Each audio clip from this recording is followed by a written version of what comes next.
신약성경 117면 누가복음 13장 1절에서 9절까지의 말씀을 봉독하겠습니다. 하나님의 말씀을 봉독합니다.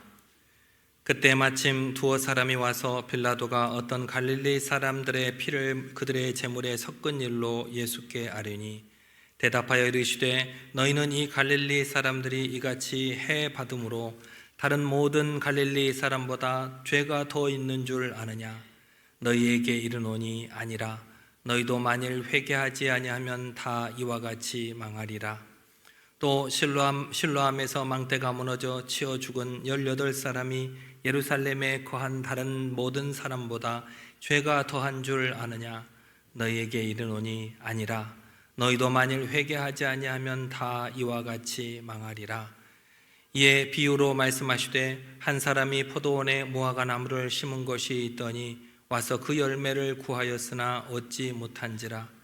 포도원 지기에게 이르되 내가 3년을 와서 이 무화과 나무에서 열매를 구하되 얻지 못하니 찍어버리라. 어찌 땅만 버리게 하겠느냐? 대답하여 이르되 주인이여 금년에도 그대로 두소서. 내가 두루 파고 거름을 주리니 이 후에 만일 열매가 열면 좋거니와 그렇지 않으면 찍어버리소서 하였다 하시니라. 아멘. 한 주간 평안하셨습니까? 우리가 지난주에는 우리 단체로 영어 관람을 했는데 잘 보셨지요? 네, 제가 세어보니까 한 90여 분이 넘어가더라고요. 100명을 좀 못 넘긴 게 약간 아쉽기는 한데 제가 좀 급하게 또 준비를 했는데 그렇게 또 많이 와주신 것에 감사를 드리고 또 영화의 감동으로 한 주간을 또 살아가셨을 줄 믿습니다.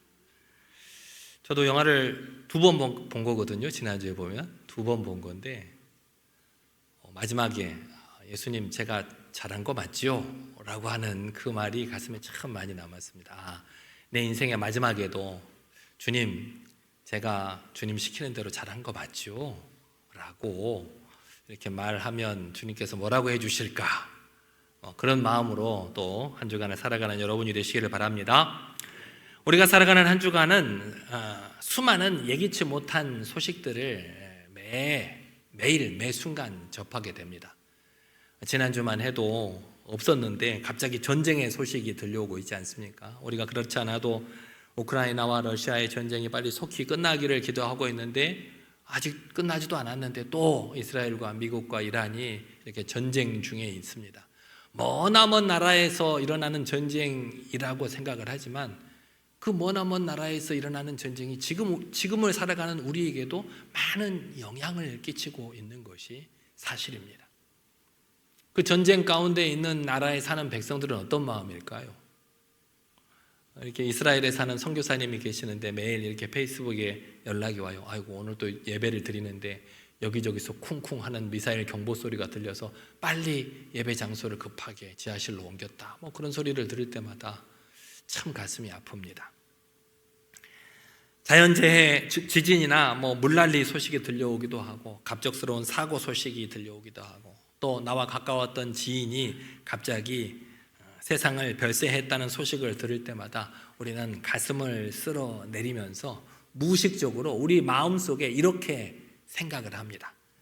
저 사람들은 무엇을 잘못했기에 저런 일을 당할까? 아니면 나는 운이 좋아서 살아남았구나 라고 생각할 때가 있습니다. 이렇게 우리 모두에게 이 죽음과 고통이라고 하는 것은 피하고 싶은 두려움이 되는 것입니다. 그러나 오늘 예수님께서는 우리에게 전혀 다른 말씀을 하고 계십니다. 주님께서는 그들이 왜 죽었는가를 묻지 말고 내가 왜 아직 살아있는가를 물으라고 우리에게 도전하고 계십니다. 여러분은 왜 지금 이 자리에 살아 계십니까? 이 물음에 응답할 수 있는 저와 여러분 모두가 되시기를 바랍니다. 사순절 세 번째 주일을 맞아서 오늘 주님께서는 오늘 우리에게 이 본문을 통해서 중요한 질문을 던지고 계십니다. 너희에게 주어진 그 남은 시간, 그 시간은 무엇을 위한 시간이냐? 그 주님의 말씀에 대답을 준비할 수 있는 이 시간이 되시기를 바랍니다. 본문 1절 말씀을 보면 어떤 사람들이 예수님께 와서 충격적인 소식을 전해주고 있습니다. 로마 총독 빌라도가 갈릴리 사람들을 학살해서 그 피를 제물에 섞었다는 끔찍한 소식이었습니다. 그리고 4절 말씀을 보면 실로암 망대가 무너져서 18명이나 되는 사람이 그 압사한 사건을 언급하고 있습니다. 우리도 제가 아까 말씀드렸지만 그렇게 힘들고 어려운 일을 당하는 사람들을 보면 저 사람들은 무슨 잘못을 했길래 저런 고난을 당하나 생각하는 것처럼 당시 유대 사람들은 재난이나 불행을 그 개인의 죄에 대한 하나님의 직접적인 심판으로 해석하는 경향이 많았습니다.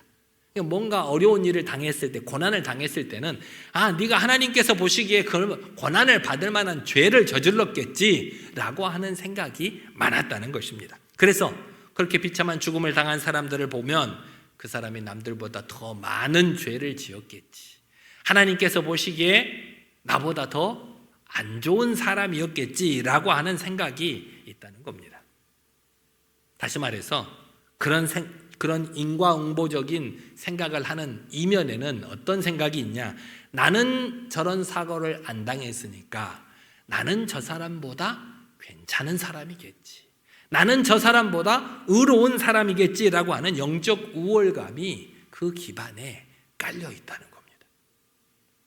하지만 예수님께서는 이런 통념을 깨트리시면서 타인의 불행을 그 사람을 정죄하는 도구로 삼을 것이 아니라 자기 자신의 죄를 회개하는 거울로 삼으라고 우리에게 말씀해 주고 계십니다. 오늘 본문 2절에서 3절 말씀 다 같이 한번 읽어보실까요? 2절과 3절 말씀입니다. 시작. 대답하여 이르시되 너희는 이 갈릴리 사람이 이같이 해받음으로 다른 모든 갈릴리 사람보다 죄가 더 있는 줄 아느냐? 너희에게 이르노니 아니라. 너희도 만일 회개하지 아니하면 다 이와 같이 망하리라. 아멘. 이 말씀을 통해 예수님께서는 그들에게 이런 재난이 닥친 이유가 무엇이다, 이런 것이다, 저런 것이다 구체적으로 말씀하고 계시지 않으십니다. 그 대신에 재난을 목격하고 있는 생존자들에게 책임을 묻고 계십니다. 다시 말해서 그들이 재난 당하는 것을 보는 사람들에게 너희는 어떻느냐, 너희는 저런 상황에 처할 만한 사람이 아니냐라고 묻고 계시는 것입니다. 이 진리가 우리에게 무엇을 말씀하고 계시는 것입니까? 우리가 저녁에 뉴스를 보다 혹은 주변에 실패한 사람들을 보면 우리가 얼마나 마음속으로 쉽게 판단을 합니까? 저 집 자녀가 저렇게 잘 안 되는 거는 부모가 기도를 안 해서 그래. 저 집의 사업이 망한 것은 11조를 떼어 먹어서 그래. 그렇게 우리는 너무나도 쉽게 다른 사람을 판단하기가 쉽습니다. 그런 마음이 우리 마음 가운데 스며들 때 주님께서는 멈추라고 말씀하고 계시는 것입니다. 타인의 고난은 결코 나의 의로움을 증명할 수 있는 도구가 아닙니다. 오히려 나 또한 하나님의 은혜가 아니면 저 자리에 있을 수밖에 없는 죄인임을 깨닫는 거울이 되어야 한다는 것입니다.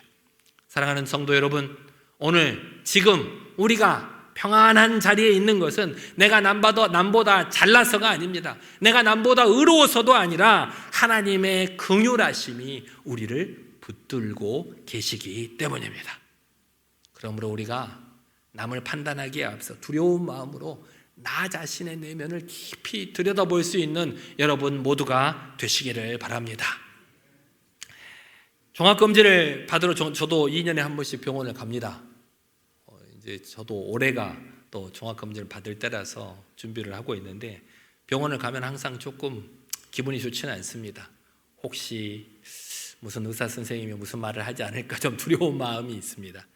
종합검진을 받으러 가서 병원에 대기실에 앉아 있으면 병원에 가니까 아픈 사람들이 굉장히 많이 있잖아요. 그렇죠? 옆에 앉아 있는 사람이 팔을 부러져서 기부스를 하고 아주 고통스러운 사람이 있다고 봅시다. 그 사람을 보면서 무슨 생각을 하냐면, 야, 그래, 나는 팔이 멀쩡하니 참 다행이다 라고 하는 생각을 할 수도 있죠.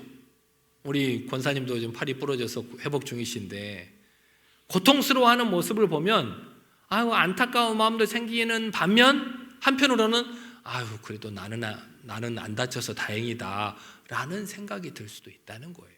그럴 수 있잖아요. 그런데 얼마나 이것이 어리석은 생각인지 모릅니다.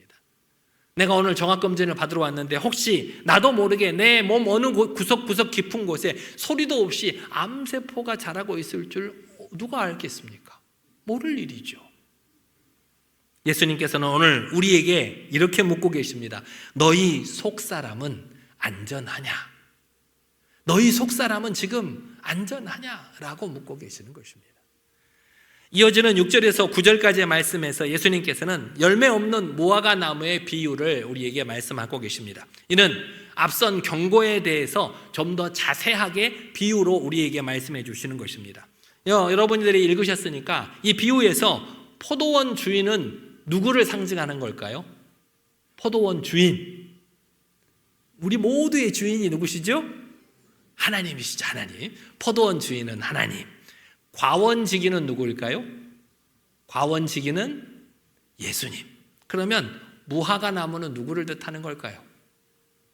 이스라엘 백성들이나 오늘을 살아가고 있는 우리가 무화과 나무임을 상징하고 있는 것입니다.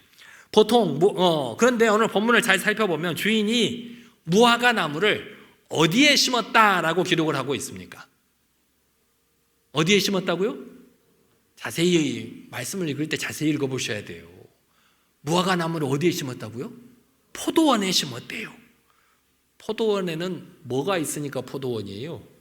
포도를 가꾸는 곳이 포도원인데 이 주인이 이 무화과 나무를 포도원에 심었다는 거예요. 이게 무슨 뜻이냐? 보통 무화과 나무는요 길가나 짜투리탕에 심어요. 짜투리탕에. 저희도 어렸을 때 보면 우리 큰 집 마당 한쪽 구석에 커다란 무화과 나무가 있었어요. 그래서 큰 집에 오랜만에 가면 항상 무슨 생각을 먼저 할까요? 가서 무화과 나무 따먹어야지. 열매가 나무가 굉장히 커서 열매가 큰 거는 뭐 주먹만하게, 이 주먹만하게 열매가 커지면요 벌어져서 단물이 쫙 흘러나오면 그거 한 입 먹으면 얼마나 달콤한지 몰라요. 그거 먹을 생각에 또 기분이 좋기도 해요. 큰 집이 또 화장실도 떨어져 있고 전기도 잘 안 들어오고 그래서 가기는 싫은데 막상 가면 그 무화과 나무 열매 먹을 생각에 또 이렇게 재미도 있어요. 그런데 이 주인이 이렇게 길가나 짜투리당 마당 한쪽 구석에 심는 그런 무화과 나무를 포도원에 심었다는 거예요. 이게 무슨 말이냐? 그 무화과 나무에게 최고의 대우를 해 주었다는 거예요. 자기가 정성 들여서 가꿀 그 거름을 잘 입히는 그 좋은 땅에 이 무화과 나무를 심었다는 거예요. 그리고 3년이나 기다렸답니다. 뭘 기다렸을까요? 주인이 그냥 아무 땅에 심어도 될 무화과 나무를 왜 귀한 포도나무가 있는 그 포도원에 심고 3년이나 기다렸을까요? 열매를 기다렸다는 거죠. 열매를. 그런데 3년이나 열매를 기다렸지만 열매를 얻었을까요? 못 얻었을까요? 못 얻었다고 성경은 기록을 하고 있습니다. 3년 동안이나 열매를 기다렸는데 얻지 못한 주인이 7절 말씀에 이렇게 말씀하고 있습니다. 같이 한번 읽어보실까요? 시작. 포도원지기에게 이르되 내가 3년을 와서 이 무화과 나무에서 열매를 구하되 얻지 못하니 찍어버리라. 어찌 땅만 버리게 하겠느냐. 여기서 땅만 버리게 한다는 것은 주변의 모든 영양분까지 다 빨아먹어서 다른 식물까지 자라지 못하게 한다는 그런 의미를 포함하고 있습니다. 즉 다시 말해서 이 열매 없는 나무는 우리 공동체나 우리 주변 땅에 해로운 존재다라고 지적하고 계시는 것입니다. 오늘 이 말씀은 오늘을 살아가는 우리의 신앙과 우리의 직분에 무거운 질문을 던지고 있는 것입니다.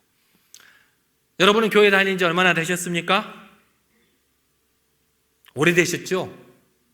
10년, 20년 기본으로 넘어가시고 어떤 분은 50년, 60년 아니면은 70평생, 90평생 교회를 다니신 분도 계십니다.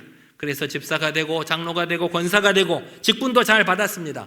겉으로 보면 열심히 신앙생활도 합니다. 종교활동도 합니다. 봉사도 하고 헌신도 하고 헌금도 하고 예배 참석도 잘합니다. 겉에서 보면 잎이 무성한 것 같습니다. 그런데 우리 예수님께서는 그 무성한 잎을 들치시고 그 안에 무엇을 찾으실까요? 열매를 찾으신다는 것입니다. 사랑하는 성도 여러분, 여러분에게는 열매가 있으십니까? 주님께서 여러분에게 열매를 찾으실 때 내놓을 열매가 있으시냔 말입니다. 여러분, 여러분에게 인격적인 변화가 있습니까? 내가 예수님 믿고 변한 게 있어요? 매주일 말씀을 들으면서 이렇게 해봅시다, 저렇게 노력해봅시다, 결단해봅시다 하는데 여러분, 한 주간의 삶 동안 여러분의 삶에 변화가 있으십니까? 사랑이 없던 사람이 사랑의 사람으로 변했습니까? 참지 못하던 사람이 인내의 사람으로 변했습니까? 아니면 여전히 혈기를 부리고 남을 미워하고 험담하면서 교회의 마당만 밟고 있으십니까?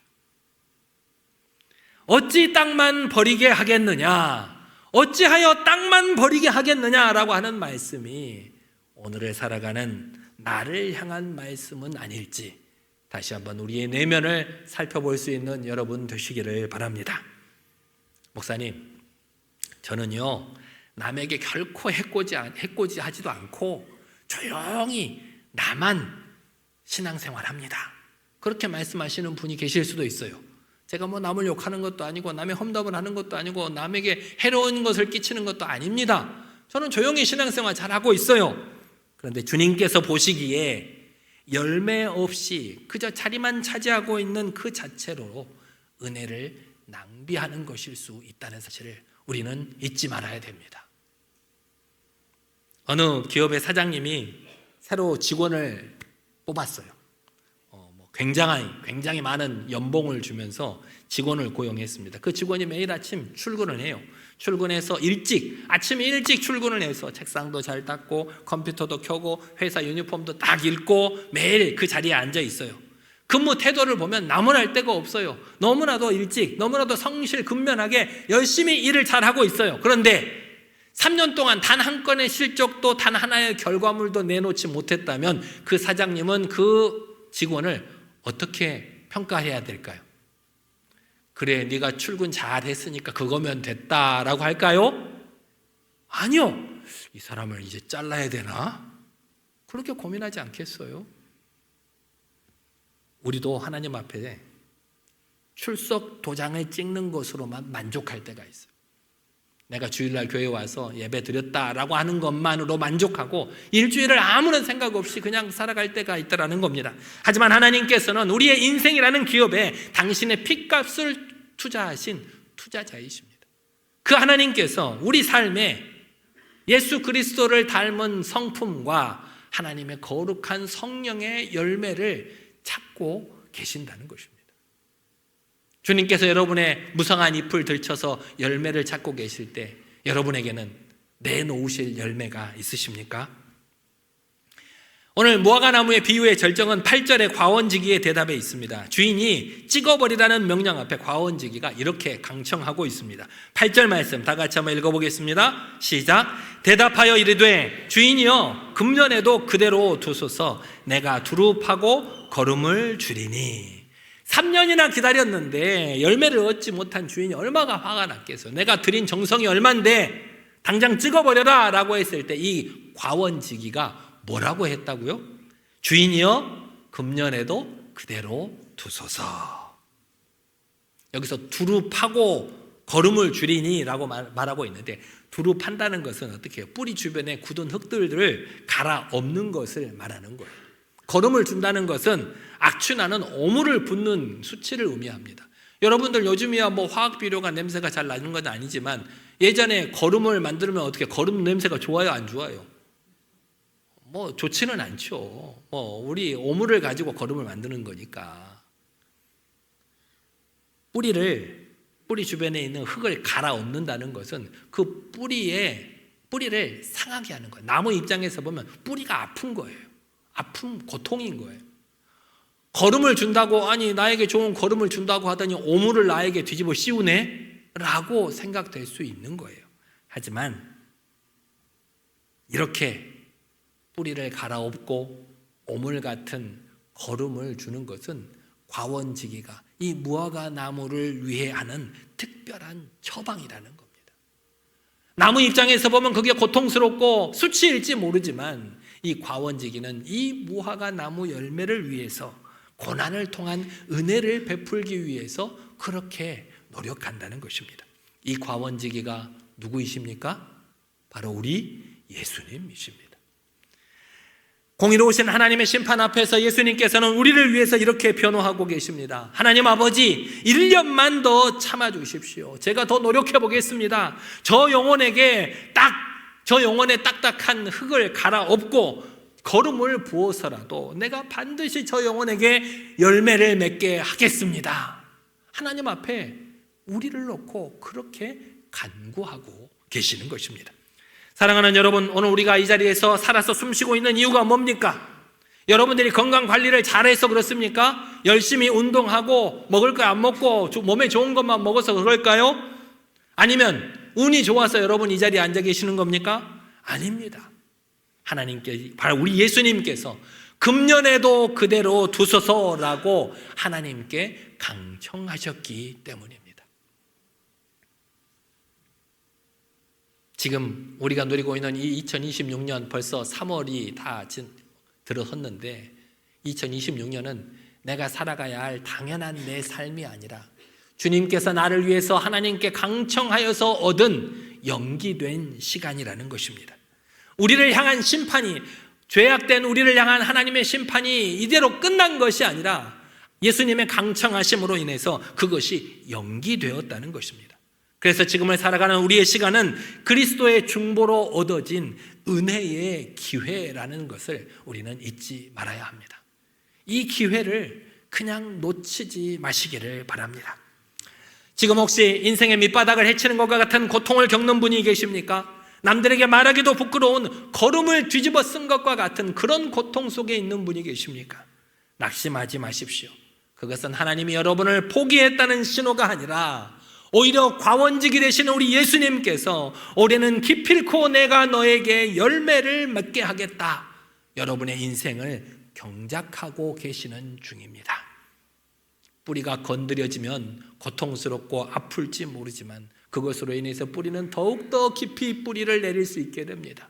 오물을 뒤집어 쓰면 우리가 냄새나고 기분이 안 좋을지 모르지만 그 고난의 걸음이 우리의 영혼을 살찌우게 하실 줄 믿습니다.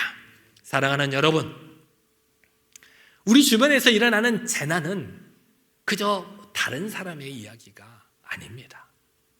우리는 그 재난을 보고 우리 자신을 돌아볼 수 있어야 합니다.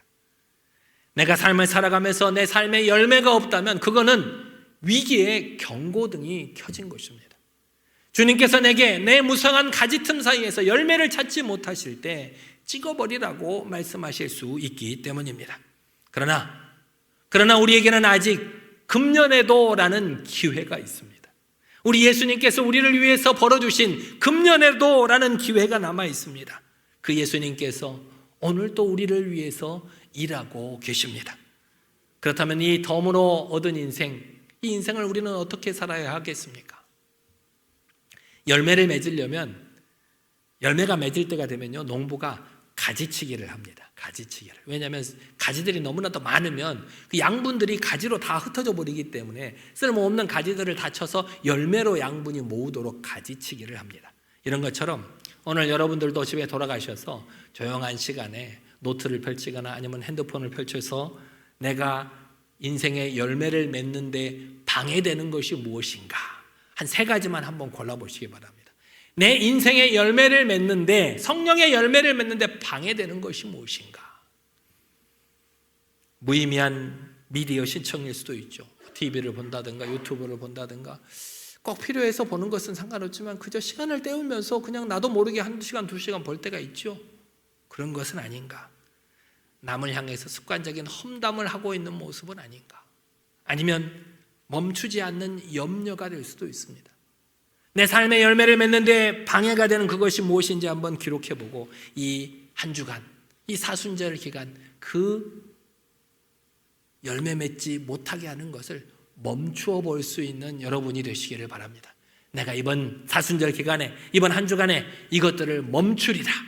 그 멈춤의 시간에 주님을 생각하는 것이 바로 회개의 첫 열매가 될 줄 믿습니다. 과원지기는 무화과나무에게 거름을 주었습니다. 왜 거름을 주었을까요? 좀 더 잘 자라라고, 마찬가지로 우리도 누군가에게 거름이 되어주면 좋겠습니다. 혹시 나와 관계가 소원해졌거나 내가 판단하고 정죄했던 사람 한 명만 떠올려 보시기 바랍니다. 그 사람이 누구인지, 집사님 그때는 제가 그 일을 오해했습니다. 정말 미안합니다. 아니면 힘들지, 내가 지금 너를 위해서 기도하고 있어 라고 그 짧은 문자 하나 보내보시면 좋겠습니다. 그 짧은 문자가 관계로 딱딱해진 여러분의 관계를 기경하는 아름다운 걸음이 되어질 줄 믿습니다. 내가 먼저 죽어져야 합니다. 내가 먼저 썩어져서 걸음이 돼야 그곳에 화평의 열매가 열리게 되는 것입니다. 사랑하는 성도 여러분, 포도원에 숨겨진 무화과 나무는 3년 동안 열매가 없어서 주인이 그 무화과 나무를 찍어버리라고 말씀하셨습니다. 그러나 과원지기의 눈물 어린 간구 덕분에 1년 더 기회를 얻을 수가 있었습니다. 이것은 그저 성경에 나오는 얘기가 아니라 저와 여러분의 얘기입니다. 지금이라도 하나님께서 우리를 벌하시겠다고 하면 우리는 아무런 대답도 할 수 못할 만큼 우리는 죄인일 수밖에 없습니다. 찍어버려라 라고 하는 그 하나님의 명령에 우리 예수님께서 금년에도 그대로 두소서. 제가 어떻게 해서든지 이 영혼의 딱딱해진 마음을 갈아엎고 걸음을 주어서 반드시 열매를 맺도록 하겠습니다. 주님께서 간구하심으로 우리가 지금 이 자리에서 살아 숨쉬고 있는 것입니다. 지난날 우리가 얼마나 연약했는지, 얼마나 부족했는지 그것이 중요하지 않습니다. 우리에게 중요한 것은 앞으로 남아있는 기회가 있다는 것입니다. 사랑하는 여러분, 도끼는 나무 뿌리를 향하고 있지만 우리 주님께서는 그보다 더 빨리 우리를 감싸 안아주고 계십니다. 사랑하는 성도 여러분, 두려워하지 마십시오. 그러나 반드시 깨어 있으셔야 합니다.